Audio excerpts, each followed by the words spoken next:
Kwanza ni taarifa za habari kutoka idhaa ya Kiswahili ya BBC. Mimi ni Isabela Mwagodi. Chama cha upinzani nchini Tanzania kimesema makamu mwenyekiti wake amefunguliwa mashtaka ya ugaidi siku chache baada ya ghasia za baada ya uchaguzi kuikumba nchi hiyo, huku kukiwa na ripoti za uwezekano wa mamia kuuawa. Chadema wamesema polisi walimsafirisha Heche kutoka mji mkuu Dodoma hadi eneo la Pwani la Kinondoni ambako alifunguliwa mashtaka. Heche alikataa kuandika taarifa, lakini aliripotiwa kusema angetumia haki hiyo mara tu baada ya kufikishwa mahakamani. Haikuwa wazi ni lini atafikishwa mahakamani. Meya mteule wa jiji la New York amesema ushindi wake katika uchaguzi ni nafasi ya kuendesha aina mpya siasa na jukumu la aina mpya siasa ili kufanya jiji hilo jiji ambalo watu wanaweza kumudu mahitaji yao.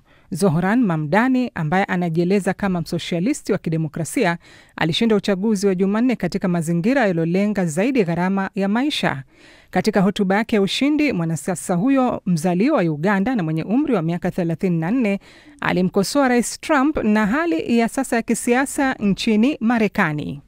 If anyone can show a nation betrayed by Donald Trump, ikiwa mtu yeyote anaweza kuonyesha taifa lililosalitiwa na Donald Trump jinsi ya kumshinda, ni jiji ambalo lilimzaa. Na ikiwa kuna njia yoyote ya kumtisha dhalimu, ni kwa kuyavunja yale masharti ambayo yalimruhusu kujilimbikiza madaraka. Hivi si tu jinsi tunavyomzuia Trump, ndiyo mwenendo tutaweka na kumzuia mwingine yoyote kama yeye atakayefuata. Kwa hivyo, Donald Trump, kwa kuwa najua unatazama, nina maneno manne kwako. Ongeza hiyo sauti juu. the volume up. Takriban watu 33 wameuawa kusini magharibi mwa Chad kufuatia mapigano kati ya wafugaji na wakulima. Afisa wa eneo hilo na kiongozi wa kimila alithibitisha tukio hilo. Idadi waliojeruhiwa bado haijajulikana. Mapigano baina ya jumuiya ni ya kawaida nchini Chad, mara nyingi kati ya makundi hasimu ambayo yanatuhumiana kuhusu malisho ya wanyama kwenye ardhi inayolimwa. Zaidi ya watu 50 wamefariki katika ghasia kama hizo tangu mwezi Mei. Unaendelea kusikiliza taarifa za habari kutoka idhaa Kiswahili ya BBC. Ripoti ya chuo kikuu cha Yale nchini Marekani imefichua kuwa vikosi vya RSF ambao wametuhumiwa kwa mauaji wamekuwa wakikusanya maiti na kuzika katika makaburi mapya halaiki yaliyochimbwa huko Darfur. Picha za satellite kutoka mji wa El Fasher ambao ulitekwa na RSF wiki jana zinaonekana kuonyesha damu nyingi mitaani. Umoja wa Mataifa umeonya kuhusu kuongezeka kwa ukosefu wa usalama katika eneo hilo. Watu 40 waliuawa katika shambulio dhidi ya mazishi huko El Obeid linalohusishwa na mapigano mapya kati ya jeshi na vikosi vya RSF. Kamishna mkuu wa Umoja wa Mataifa wa haki za binadamu Volker Turk ameshinikiza wahusika kuchukuliwa hatua. Where we had reports that people had to eat animal. Tulipata ripoti watu wamelazimika kula kinyesi cha wanyama, watoto wanaugua utapiamlo. RSF waliteka mji tukitazama. Mauaji yamezidi, wanawake wanabakwa, wakati watu wanajaribu kutoroka kutoka kwa mazingira ya kivita ya kutisha. Wanateswa, baadhi yao hawawezi kukimbia na wanashambuliwa tena. Kwa hiyo ukatili huo ni jambo ambalo lazima tuhakikishe kabisa kwamba jumuiya ya kimataifa imechukua hatua. So that cruelty is something that we must absolutely make sure that the international community stands up against. Na mawaziri kutoka nchi za Umoja wa Ulaya wamekubaliana mwelekeo uliopunguzwa makali wa mabadiliko ya hali ya hewa katika mazungumzo ya dakika za mwisho kabla ya mkutano wa kilele wa Umoja wa Mataifa wa COP30 nchini Brazil. Mawaziri wa hali ya hewa waliidhinisha maelewano ya kupunguza hewa chafu kwa 90% kutoka viwango vya mwaka 1990 ifikapo mwaka 2040. Lakini wanachama wa EU wataruhusiwa kupunguza viwango kwa kulipa nchi za kigeni kupunguza uzalishaji kwa niaba ya viwanda vya Ulaya. EU tayari imepunguza uzalishaji kwa 37% ikilinganishwa na viwango vya mwaka 1990. Hii ni BBC. Msikilizaji, taarifa ya habari imesomwa kwako na Isabela Mwagodi. Haya ni matangazo ya Dira ya Dunia kutoka idhaa ya Kiswahili ya BBC. Kumbuka yanakujia kwako kupitia redio wa shirika mbalimbali Afrika Mashariki na Afrika ya Kati, kupitia FM na kwenye tovuti yetu ya BBC Swahili. Lakini vilevile unaweza kuyapokea kupitia ukurasa wetu wa Facebook ambao ni BBC Swahili. Hii leo kuna Phyllis Mwote, Karibu. Naibu mwenyekiti wa chama cha upinzani cha Chadema nchini Tanzania ambaye alikamatwa siku 14 zilizopita, leo alisafirishwa kutoka Dodoma hadi mji mkuu wa Dar es Salaam ambako amehojiwa na maafisa wa polisi kuhusiana na tuhuma kadhaa. Wakili wa Bwana Heche, Bwana Hekima, ameiambia BBC kuwa Heche anazuiliwa katika kituo kimoja cha polisi baada ya kufahamishwa kuwa anakabiliwa na mashtaka mawili ya ugaidi. Hekima amesema kuwa tayari wamewasilisha kesi mahakamani ili Heche ambaye anaugua aachiliwe kwa dhamana. Muda mfupi uliopita, mwenzangu Roncliffe Odit amezungumza na wakili Hekima. Itakumbuka jana Heche aliletwa kutoka Dodoma kuja kituo cha polisi Oysterbay kwa maana ya mkoa wa Kinondoni, na baada ya kuletwa nilipigiwa simu kwamba mheshimiwa Heche ameletwa hapa, anatakiwa wakili kwa ajili ya kumsimamia maelezo. Nilifika hapo Oysterbay. Baada ya kufika nikapewa askari wawili ambao walikuwa wanatakiwa kumchukua maelezo, na wakati wa interview aliambiwa kwa anatumiwa kwa makosa ya ugaidi, kwamba kuna tukio la ugaidi ambalo lilitokea tarehe 29 kuanzia Kimara, au vitendo vya kigaidi vilivyotokea tarehe 29 wakati wa zoezi la kupigaji kura kuanzia Kimara mpaka Magomeni. Kosa la pili ni ugaidi hivyo, lakini location tofauti, kwa maana ya Msewe pamoja na external. Kwa hiyo hizo zilikuwa tuhuma zake. Sasa kisheria anaruhusiwa kuchukuliwa maelezo ya hizo tuhuma, kwa maana kuhojiwa sasa, au anaweza akatumia haki yake ya kisheria kukaa kimya na ataenda kutoa maelezo yake mahakamani. Heche alichukua uamuzi gani? Wa kukaa kimya. Baada ya zoezi kukamilika, akarudishwa mahabusu kituo cha polisi Mbulahati. Ni taarifa ambazo vile jana tulizipata, ilitakiwa leo afikishwe mahakamani kwa tuhuma hizo. Tumeweka kambi hapa Oysterbay mpaka mida hii naongea na wewe, niko Oysterbay. Hakuna dalili zozote za kumpeleka mahakamani, na hatujapata mawasiliano yoyote kwamba wamefikia hatua gani, kwamba maybe kesho atampeleka, lakini hatujapata majibu kwamba kesho atampeleka au hatampeleka. Naam, maafisa wa polisi ambao umeongea nao wanasema kwa nini hawajamfikisha mahakamani leo? Kimsingi walikuwa kwenye vikao, hatujawasiliana nao. Nafikiri bado niko Oysterbay, nitapata majibu hata baadaye, sababu bado wako huko ndani wanawahoji wengine watuhumiwa ambao waliwakamata tarehe hiyo tarehe 29. Naam, sasa kando na Heche ambaye alikuwa ameletwa katika kituo hicho jana, je, kulikuwa na watuhumiwa wengine ambao wanatuhumiwa katika kesi hii ya ugaidi pamoja naye? Kwa mujibu wa maelezo ya maafande wa maafisa polisi ambao walikuwa wanamhoji, ni kwamba kuna watu ambao wamekamatwa wako huko ndani, wamemtaja makamu mwenyekiti kwamba walihamasika sijui na kauli zake, kitu kama hicho, kwamba kuna kauli ambazo walizitoa ambazo hatuzijui huko nyuma, ambazo zikapelekea sasa kutokea matukio ya kigaidi siku ya tarehe 29. Sasa hatujui hizo kauli ni zipi mpaka sasa hivi, kwa sababu alikataa kuandika maelezo yake. Tutajua hizo kauli ilikuwa ni zipi mara baada ya mheshimiwa Heche kupelekwa mahakamani. Wakili Hekima, hivi vitendo vya kigaidi vilivyotekelezwa tarehe 29, maafisa wa polisi wametaja ni vitendo haswa, ni vitendo vipi haswa? Hawakutaja kwa sababu makamu mwenyekiti Heche hakutaka kuchukua maelezo. Kwa wakati wa mahojiano ndio wangetaja kwamba kuna jambo fulani lilitokea, jambo fulani linatokea, unasemaje? Kwa hiyo naye angekuwa anajibu. Kwa kuwa alitumia haki yake ya kisheria kukaa kimya na kutokutoa maelezo, na kwamba maelezo yake akatoa mahakamani, kwa hiyo kulikuwa hakuna muda tena au nafasi hiyo ya kueleza ni matukio gani ya kigaidi ambayo yalitokea kutoka Kimara mpaka Magomeni, ambayo ilikuwa ndio asili au nature ya tuhuma zake. Ulipomwona Heche jana na labda leo, hali yake ya kiafya iko vipi? Kimsingi hali yake ya kiafya sio nzuri, na anaumwa, kimsingi anaumwa na anatumia dozi. Naam, sasa ikiwa hatafikishwa mahakamani leo, sheria ya Tanzania inasema nini kuhusu mtuhumiwa kama huyu ambaye anakabiliwa na mashtaka ya ugaidi? Sheria inasema ndani ya masaa 24 baada ya mtuhumiwa kukamatwa au ameshafikishwa mahakamani, na kama kuna juhudi zingine zinaendeleza kiupelelezi, sheria inawataka maafisa polisi wakatoe taarifa mahakamani au akaombe ruhusa mahakamani ya kuendelea kumshikilia zaidi ya masaa 24. Sasa mpaka hivi ninavyozungumza, mheshimiwa Heche alikamatwa zaidi ya siku 14 zilizopita, na tuhuma za mara ya kwanza ilikuwa tuhuma za uhamiaji, lakini kwa bahati mbaya jana tuhuma zikageuka zikawa ni tuhuma za kigaidi. So far mida ya saa 10 tumeshafungua maombi katika mahakama ya hakimu kazi Kisutu, na tunasubiri asajiliwe na hakimu kwa ajili ya kumwombea dhamana ambayo ni haki yake kwa misingi ya kisheria. Kwa hiyo mpaka sasa hivi ninavyozungumza, Heche anakamatwa kinyume na sheria. Sasa namna gani tunaweza kuhakikisha kwamba anakuwa huru? Ni kupeleka kesi mahakamani, ambapo tayari tumeshafanya zoezi hilo na tunasubiri muda wote kupangiwa kesi kupokelewa kuanzia kesho. Na kulikuwa kuna matatizo ya mtandao, nafikiri ndio jambo ambalo limepelekea kucheleweshwa katika kupokelewa kesi hiyo.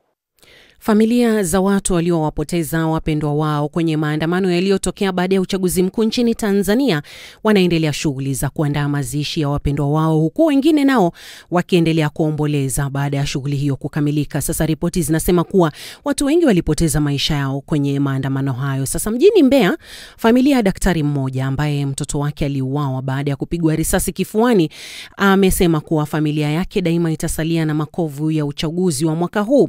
Daktari huyo anasema kuwa mwanawe aliuawa wakati alipokuwa akienda dukani, na kwa bahati nzuri tayari wamekamilisha shughuli za mazishi. Tumeathirika kwa kiwango kikubwa sana kama kwa sababu kijana tuliyempoteza alikuwa ndio firstborn wangu, alikuwa akitoka nyumbani kwenda kufuata mahitaji dukani. Ilikuwa ni siku ya tarehe 30, pakawa na milio ya risasi, kwa hiyo ikampata na yeye kifuani akafariki dunia. Kwa hapa nilipo tuna msiba, na hata kuzika tulizuiwa kwenda kuzika, njia zote zilikuwa zimefungwa. Tulikuwa kama kwenye lockdown ambayo jana ndio wametangaza basi shughuli zote ziendelee. Kwa hiyo sasa hivi tunapata hata muda wa kwenda hata kuona kaburi la mtoto, lakini kabla ya hapo hatukuweza kufanya chochote, na hakuna mtu yote aliyeruhusiwa kuchukua mwili wa marehemu huko, aidha ni mocho leo ni wapi. Kwa hiyo sisi tulijaribu kutumia mbinu nyingine tu kuweza kupata mwili wa kijana wetu na kwenda kuhifadhi, kusikiri. Amesitiriwa juzi. Yaani mtoto anazikwa tu, lakini haujapata habari ya permit, haujapata kitu gani, lakini as long as umeshamzika, kaburi liko nyumbani, basi tunaishia hivyo. Lakini athari kubwa sana kwa upande wetu. Sio tu mimi, mpaka na familia kwa ujumla na wadogo zake marehemu ambao ni watoto wangu mwenyewe. Kwa hiyo ni shida kidogo. Na binafsi kama mzazi, ulipokeaje kifo cha mtoto wako wa kwanza? Ni mshtuko kwa kweli, kwa sababu ukishajua tena ni kifo alafu kama mtoto wa kwanza ndio unayemtegemea. Ni mshtuko mkubwa sana ambao wakati mwingine unaweza kuchukua maamuzi ya kutaka mpaka kujitoa mpaka uhai. Unajua unakuwa na taharuki mpaka wasipotokea watu wakuja kustabilize, ni changamoto kidogo. Lakini kwa sababu ni mwanaume, lakini bahati nzuri pia mimi ni daktari, kidogo moyo ule uvumilivu na ustahimilivu nilikuwa nao. Je, ninyi mlitarajia kitu kama hichi kinaweza kutokea hasa kipindi hicho cha uchaguzi? Hapana, hatukutarajia kwa sababu miaka yote hapa anakuwa na vurugu, lakini ni kidogo na mambo huwa yanaenda sawa sawa. Hakunaga mambo ya watu kutupiwa risasi, ni wachache wanaweza katokea, lakini most of the time uchaguzi huo unapita tu salama, pamoja na kwamba walio wengi huwa hawafi wala wanaendelea, lakini basi hana namna yote, huwa inaishia tu hivyo. Maana mtu walote wameteuana kama kawaida, basi maisha mengine huwa yanaendelea. Mambo kama huwa hayapo. Ni mara ya kwanza kuna matukio makubwa ya kikatili kiasi hichi. Mbali na familia yako, je, kuna mtu yeyote mwingine ambaye ni wa karibu kwako ambaye alipata majeraha au kupoteza maisha yake katika vurugu hizo? Hapana, kwa mtu wa karibu yangu sisi hapana. Kwa upande wa familia yangu shida kubwa ilitokea ni kwa kijana wetu tu basi. Sehemu zingine sikusikia kwa upande wetu, lakini hata kwa sehemu zingine majirani sawa, kwa sababu kila mmoja kwa upande mmoja mwingine ameathirika. Kama sio yeye, ana mamato mdogo amepigwa risasi kafariki, si wapi. Mwingine anakuambia mimi kijana wangu mtoto baba mdogo amefariki pia. Kwa hiyo ndio hivyo.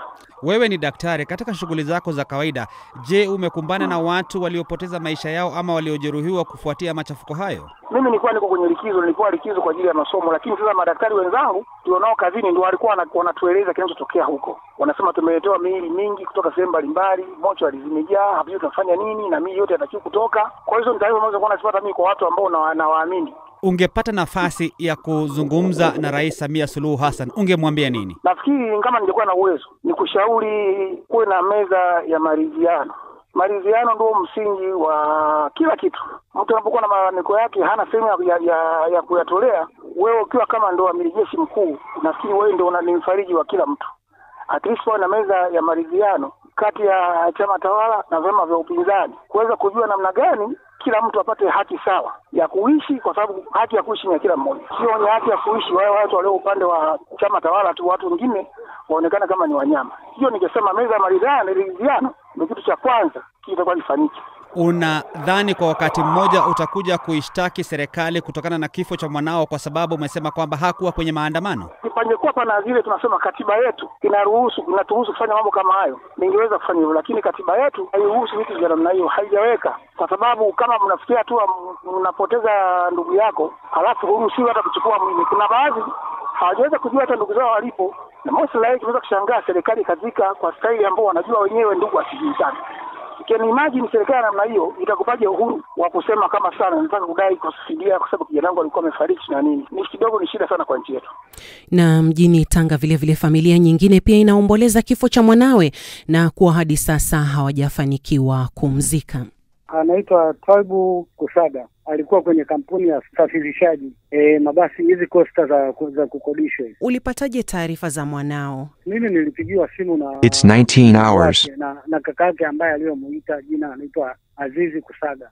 Ndio aliponiambia kwamba bwana, hapa hii mdogo wangu, nimepata taarifa mdogo wangu kapigwa risasi. Haya, kuja kuulizia nikaambiwa kwamba huyu kijana alikuwa anatoka kunywa chai. Sasa alikuwa anavuka barabara ili aende nyumbani kwake, ndio akakumbana na hiyo adha. Uliambiwa kwamba alikuwa kwa maandamano ama hakuwa kwenye maandamano? Hakuwa kwenye maandamano. Na kufikia sasa labda umepata habari zozote za mwili wa mwanao? Umeambiwa uko wapi? Niliambiwa kwamba mwili wa mwanangu uko njia 4 pale Mabwepande. Na umechukua hatua gani labda kufuatilia ili kuweza kumstiri? Nimewasiliana na huyo kaka yake ambaye alinipa taarifa, akaniambia kwamba bwana, na maana wameenda kule. Kwanza siku ya kwanza ilikuwa kuna ile siku ambayo amepata hii alipofariki, kesho yake ni kwamba kulikuwa hakuna nafasi ya kwenda kuhakiki kwamba mwili wangu uko wapi, ila wale walienda tu na askari pale wakamwambia huyo ndugu yake kwamba bwana, baada ya kufa akamwambia mwili utaukuta Mabwepande huko.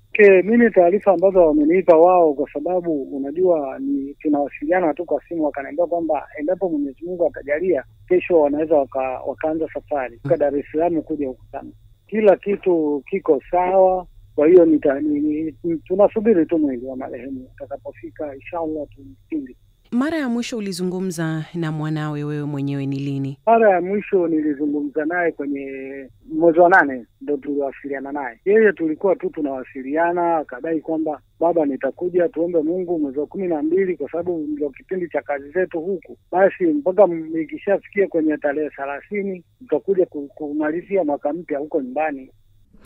Na ikiwa inaingia takriban siku ya pili baada ya serikali ya Tanzania kuwatangazia wananchi kurejea katika shughuli zao za kila siku za kiuchumi na kijamii, huku wakiaswa kuendelea kuzingatia tahadhari na miongozo ya kiusalama, baadhi ya wajasiriamali wadogo wakiwemo mamalishe wamesema kutokufanya kazi kwa siku chache kutokana na vurugu za maandamano zilizokumba baadhi ya miji na maeneo nchini humo wakati wa uchaguzi mkuu kumeathiri biashara zao na kupata changamoto. Halima Nyanza amezungumza na baadhi yao na kuandaa taarifa ifuatayo. Kamati ya ulinzi ya kitaifa na kamati za ulinzi za mikoa na wilaya, na wataka muhakikishe kuanzia leo maisha ya wananchi yanarejea mara moja. Ni Rais wa Jamhuri ya Muungano wa Tanzania Samia Suluhu Hassan akizungumza na wananchi mara tu baada ya kuapishwa, akitoa agizo kwa kamati ya kitaifa ya ulinzi na usalama na zile za mikoa kuhakikisha maisha ya wananchi yakirejea kama kawaida. Amri hiyo ya rais ikafanya utekelezaji wake kuanza jana Jumanne, na kufuatia maelekezo hayo ya rais, polisi nao wakaondoa amri yao ya wakazi wa jiji la Dar es Salaam kwa nyumbani kuanzia saa 12 jioni ili kuwezesha shughuli za kijamii na kiuchumi kurejea kama kawaida. Mama Dula ni mmoja wa jasiriamali mamalisho jijini Dar es Salaam. Anaelezea maumivu aliyopata wakati akiwa ndani bila kufanya kazi zake. Mimi nategemea nitoke, nipate riziki, nipate kula na watoto. Sasa leo na siku ya 5 au ya 4 nipo ndani. Ina maana watoto wananiangalia mimi kama mzazi, kama mama. Sasa nafanyaje? Na vitu vile vipo juu. Ukiangalia nyama sasa hivi kilo naambiwa 15 au 20,000. Mimi kama mmalishe mdogo ambaye napika kilo zangu 2-3. Hiyo nyama nainunua kilo ngapi? Kwa shilingi 20,000. Unga tuponunua shilingi 1,600. Sasa hivi unga naambiwa shilingi 2,000 mpaka 2,200. Unaona? Sasa je, kama si mmalishe, je sahani hiyo ya chakula tutauza shilingi ngapi? Yaani hapo ndo changamoto ambayo ilikuwepo kwangu mimi. Midangu siku ya Jumatano ambayo ileta 29, mimi kwa kweli sijaenda kazini. Na hapo na watoto wananitegemea, wakiamka asubuhi chai, mchana akifika ataka nini kula, ndo kila kitu mama.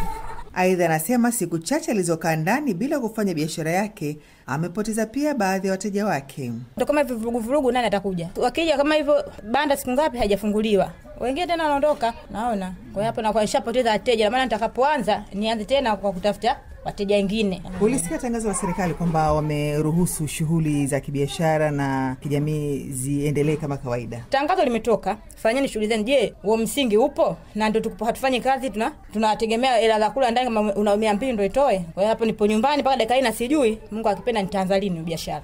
Maria ni miongoni mwa wajasiriamali walioamua kujiajiri wenyewe Anasema licha ya serikali kuwatangazia kurejea katika shughuli zao za kijamii na kiuchumi, kwake yeye bado anakumbana na changamoto. Sijaweza kutoka pia kwa sababu ya mazingira yalivyo kwa hapa Dar. Ili niweze kufika sehemu yangu ya kazi nahitaji usafiri. Daladala chache sana ambazo zinafanya masafa, na sio za masafa yote kwamba kila sehemu zinafika, zingine zinaenda sehemu ambayo mimi sifanyi kazi. Kwa pia imekuwa ni changamoto, na nikitaka nichukue usafiri mwingine kama bajaji wanakuwa nasema nauli kubwa ambayo mimi siwezi kuilipia ili nikaweze kufungua biashara yangu. Vitu vitashuka kidogo niweze kununua, kwa sababu sukari tulikuwa tunanunua kilo 3000 lakini sasa hivi 4500 mpaka 5000. Tunaomba tu serikali kwa sasa, kwa sababu imesema kwamba tuendelee na shughuli zetu, labda tu iangalie hata upande wa bidhaa kupanda na kushuka kwa bei, kuwe afadhali kwa sisi pia wajasiriamali wadogo tuweze kuendesha maisha yetu.